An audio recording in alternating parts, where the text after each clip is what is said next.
బంగాళాఖాతంలో అల్పపీడనంతో రాష్ట్రంలో రెండు రోజులుగా మోస్తరు నుంచి భారీ వర్షాలు పడుతున్నాయి. ఇక వరంగల్ జిల్లాలో వానల గురించి మరిన్ని వివరాలు కృష్ణమోహన్ అడిగి తెలుసుకుందాం. కృష్ణమోహన్, జిల్లాలో పరిస్థితి ఎలా ఉంది? వరంగల్ జిల్లా ఉమ్మడి జిల్లాకు సంబంధిస్తే 4 జిల్లాలలో వర్ష ప్రభావం ఎక్కువగా ఉంది. 2 రోజులుగా కూడా వర్షాలు విపరీతంగా పడుతున్నాయి. ప్రధానంగా భూపాలపల్లి, ఇటు మహబూబాద్, వరంగల్ రూరల్ జిల్లాలో అత్యధికంగా పడుతున్నాయి. వరంగల్ అర్బన్ జిల్లాలో చూస్తే 2 రోజుల సంధి కూడా వర్షాలు అదే విధంగా పడుతున్నాయి. అయితే రాత్రిపూట ఎక్కువగా వర్షాలు పడుతుండడంతో డేలో మాత్రం తమ విధులను నిర్వహించడం కావచ్చు, స్కూల్స్కు ఇటు వెళ్ళడానికి కొద్దిగా ఇబ్బంది లేదు. కానీ రోడ్లు చాలా చోట్ల కూడా అధ్వానంగా మారటం, రోడ్లపైన నీళ్లు నిలిచిపోవడంతో కొంత ఇబ్బందులు పడుతున్నారు. ఇక వరంగల్ రూరల్ జిల్లాకు వస్తే రూరల్ జిల్లాలో చెన్నారావుపేట, నర్సంపేట ప్రాంతాల్లో అత్యధికంగా 6 సెంటీమీటర్ల వరకు వర్షం పడింది. ఇటు మగ్దుంపూర్లో ఉన్నటువంటి వాగులు వంకలు కూడా పొంగి పొర్లుతున్నాయి. నర్సంపేటలో అత్యధికంగా వర్ష ప్రభావంతో ఇప్పటికే రంగాయి చెరువు కావచ్చు, మిగతా పెద్ద చెరువులన్నీ కూడా నిండాయి. అదేవిధంగా ఖానాపూర్ మండలం సంబంధించినటువంటి పాకాల చెరువు అతిపెద్ద సరస్సుగా చెప్తారు వరంగల్లో. దానికి అక్కడ కూడా ఇప్పటికే భారీగా నీరు వచ్చి చేరింది. ఇప్పటికే నీటి ఉధృతితో నిండుతుంది. ప్రస్తుతం వరంగల్ రూరల్ జిల్లాకు సంబంధించినటువంటి చూస్తే చాలా ప్రాంతాల్లో వాగులు వంకలు అన్నీ కూడా నిండిపోయి ఉన్నాయని చెప్పొచ్చు. చాలా రోజుల తర్వాత ఈ వర్షాలు పడుతుండడంతో చెరువులన్నీ నిండిపోయినాయి. ప్రధానంగా చూస్తే చెన్నారావుపేటలోని వట్టెవాగు పొంగి పొర్లుతుంది. అదేవిధంగా చెన్నారావుపేట మండలంలోని మగ్దంపురంలో కూడా శివార్లోని మున్నేరు వాగు పొంగుతున్నది. అదేవిధంగా గురిజాలలో ఉన్నటువంటి పెద్ద చెరువు కూడా పూర్తి స్థాయి నీటి సామర్థ్యంతో మత్తడి పోస్తున్నటువంటి పరిస్థితి నెలకొంది. అదేవిధంగా రంగసముద్రం కాడు, పచ్చెర్ల చెరువు, మాటు చెరువు కూడా మత్తడి పోస్తున్నాయి. ఖానాపురంలో ఉన్నటువంటి పాకాల సరస్సు ఇంతకుముందు చెప్పుకున్నట్టుగా ఇప్పటికే 16 అడుగుల మేర నీరు చేరుకుంది. అదేవిధంగా సంగెం, పర్వతగిరి, ఆత్మకూరు మండలాల్లో కూడా భారీ వర్షాలు కురుస్తూనే ఉన్నాయి.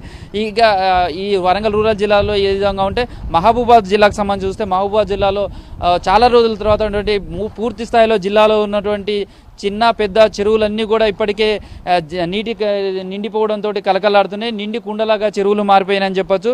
ప్రధానంగా చూస్తుంటే గార్లాలో పాకాల చెక్ డ్యామ్ పూర్తిగా నిండిపోయింది. దీంతో ఇప్పటికే అక్కడ చెరువు చెక్ డ్యామ్ నిండిపోయి వరదగా ఉండడంతో 10 గ్రామాలకు రాకపోకలు నిలిచిపోయి అక్కడ అత్యవసర పరిస్థితిలో ఉన్నటువంటి ప్రజలకు కావాల్సినటువంటి సహాయ సహకారాలు అందించాలని కలెక్టర్ ఈయన ఆదేశాలు జారీ చేయడం జరిగింది. అక్కడ కూడా కావాల్సినటువంటి సహాయ సహకారాలు కానీ అక్కడ ఉన్నటువంటి ప్రజలకు ఏదైనా ఇబ్బందులైనా తక్షణమే సహాయం అందించే విధంగా కూడా రిస్క్ టీమ్స్ సిద్ధం చేశారని చెప్పొచ్చు. మిగతా చోట్ల కూడా చూస్తే అంటే మహబూబాద్కు సంబంధించిన బయ్యారం చెరువు కావచ్చు, ఈ చెరువులన్నీ కూడా ఇప్పటికే నిండి ఉన్నాయి. ఇంకా భూపాలపల్లి జిల్లాకు సంబంధించిన చూస్తే ఏజెన్సీ ప్రాంతంలో 3 రోజుల సంబంధి కూడా బాగా వర్షాలు పడుతున్నాయి. అక్కడ ఉన్నటువంటి చాలా వరకు చెరువులన్నీ పూర్తి స్థాయి నీటి సామర్థ్యంతో నిండిపోయినాయి. చాలా ప్రాంతాల్లో కూడా నీరు పొంగి పొల్లుతుండడం, వాగులు వంగలు పొంగి పొల్లుతుండడంతో రాకపోకలకి ఇబ్బందిగా ఉంది. ఈ అంకన్నగూడెం, సర్వాపూర్కు సంబంధించినటువంటి గ్రామాల మధ్య రాకపోకలు నిలిచిపోయాయి. దీంతో దాదాపు 10 తండాలకు సంబంధించినటువంటి ప్రజలు కూడా ఆయా తండాలకే పరిమితం అయిపోయారు. వాళ్ళకు బయటికి రావాలన్నా కూడా రాలేని పరిస్థితి నెలకొంది. ఇక ప్రధాన జలాశయాలు ఉన్నటువంటి ఆ జిల్లాలో ఉన్నటువంటి లక్నవరం, రామప్ప ఈ 2 చెరువులు కూడా పూర్తి సామర్థ్యంతో నిండిపోయాయని చెప్పొచ్చు. ఇప్పటికే పాకాల చెరువు, అది లక్నవరం చెరువుకు సంబంధించి కూడా 22 అడుగుల మేర వరకు కూడా నీరు చేరింది. ఈ రోజు సాయంత్రం కానీ రేపు ఉదయం వరకు మరో 5 అడుగుల వరకు కూడా నీరు చేరుతుందని అంచనా వేస్తున్నారు. అదేవిధంగా రామప్ప చెరువుకు సంబంధించి కూడా ఇప్పటికే 19 అడుగుల మేర నీరు చేరింది. దయ్యాల వాగు కావచ్చు, బొగ్గు వాగు కావచ్చు, నీళ్లు పొంగి పొర్లుతుండడం, వాగు వంకలు పొంగి పొర్లుతుండడం, ఈ వరద నీరంతా కూడా ఇటు లక్నవరం, రామప్ప చెరువులకు చేరున్నది. రామప్ప చెరువులో కూడా ఇప్పటికే 19 అడుగులు చేరడంతో ఈ రోజు సాయంత్రం కానీ రేపుకు మరో 3-4 అడుగుల మేర నీరు చేరే అవకాశం ఉన్నట్లుగా అధికారులు అంచనా వేస్తున్నారు. అదేవిధంగా వెంకటాపూర్, వాజేడు జిల్లాలో మాత్రం నిన్నటి నుంచి కూడా ఎడతెరిపి లేకున్నటువంటి వర్షాలు కురుతున్నాయి. దీంతో ఈ పాలెం వాగు ప్రాజెక్టు పూర్తిగా నిండిపోవడంతో గేట్లను కూడా ఎత్తేసారు. ఇప్పుడు నీరు కూడా వృధాగా పోతుందని చెప్పుకోవచ్చు. మొత్తం ఏజెన్సీ ప్రాంతానికి సంబంధించిన చూస్తే కూడా ఈ వరంగల్ ఉమ్మడి జిల్లాకు సంబంధించి చూస్తే ఈ 4 జిల్లాలలో మహబూబాబాద్, ఇది భూపాలపల్లి, జయశంకర్ జిల్లా, అదేవిధంగా వరంగల్ రూరల్, అర్బన్ జిల్లాలలోనే ఈ వర్షాలు పడుతున్నాయి. జనగామలో కొంత వర్షపాతం చాలా తక్కువగా ఉందని చెప్పొచ్చు. ఏజెన్సీ ప్రాంతంలో వర్షాలు పడుతుండడం, తర్వాత చాలా చోట్ల వాగులు వంకలు పొంగి పొర్లుతుండడంతో ఇప్పటికే అధికారులు అప్రమత్తం అవుతారు. అక్కడ ఉన్నటువంటి రెవెన్యూ కావచ్చు, పోలీస్, ఇతర శాఖలు, ఇటు వైద్య ఆరోగ్య శాఖకు సంబంధించిన అధికారులను కూడా అప్రమత్తం చేశారు. ప్రధానంగా ఇది జాతీయ రహదారి కావడం, ఈదురుగాలులు కూడా ఎక్కువగా ఉండడంతో గతంలో చెట్లు పడిపోయి రహదారి పెంట కూడా చాలా ఇబ్బందికరమైన పరిస్థితులు, ట్రాఫిక్ కూడా జామ్ అయినటువంటి పరిస్థితులు ఉన్నాయి. దీంతో ఎక్కడైనా అట్లాంటి విపత్తు కనుక వస్తే వెమ్మటే అక్కడ ఉన్నటువంటి చెట్లను తొలగించడం, ట్రాఫిక్ క్లియరెన్స్ చేసే విధంగా కూడా అధికారులు సిద్ధంగా ఉండాలంటూ ఇప్పటికే ఉన్నతాధికారులు ఆదేశం జారీ చేశారు. ఇటు ఏడు నాగారం, వాజేడు కావచ్చు, ఇటు పస్రా, మంగపేట వరకు కూడా అధికారులందరూ కూడా ఎప్పుడు ఎలాంటి విపత్కర పరిస్థితి వచ్చినా కానీ తక్షణమే అక్కడ ఉన్నటువంటి ప్రజలకు సహాయ సహకారాలు అందించే విధంగా కూడా సిద్ధంగా ఉండాలంటూ రెవెన్యూ అధికారులకు కూడా ఇప్పటికే ఆదేశాలు జారీ చేసినట్లుగా తెలుస్తుంది. మొత్తానికైతే ఏజెన్సీ ప్రాంతం మాత్రం చాలా అంకన్నగూడెం కావచ్చు, సర్వాపూర్, అదేవిధంగా ఆ ప్రాంతంలో ఉన్నటువంటి 10 గూడాలకు సంబంధించి కూడా నిన్నటి నుంచి కూడా వాళ్ళకు రాకపోకలు పూర్తిగా నిలిచిపోయాయి. ఆహారం లాంటి కూడా ఇబ్బందికరమైన పరిస్థితుల్లో ఇబ్బందులు ఎదుర్కొంటున్నారు. వారికి కావాల్సినటువంటి సహాయం అందించేందుకు కూడా అధికారులు ప్రయత్నాలు చేస్తున్నారు. అదేవిధంగా మహబూబాద్కు సంబంధించినటువంటి జిల్లాలలో కూడా అదే పరిస్థితి ఉంది. గార్లలో ఎక్కువగా ఇబ్బందికరంగా ఉంది. ఇది రూరల్ జిల్లాలకు సంబంధించి కూడా పర్వతగిరి కావచ్చు, నర్సంపేట, చెన్నరావుపేట ఈ మండలాల్లో ఎక్కువగా వర్షపాతం నమోదవుతుంది.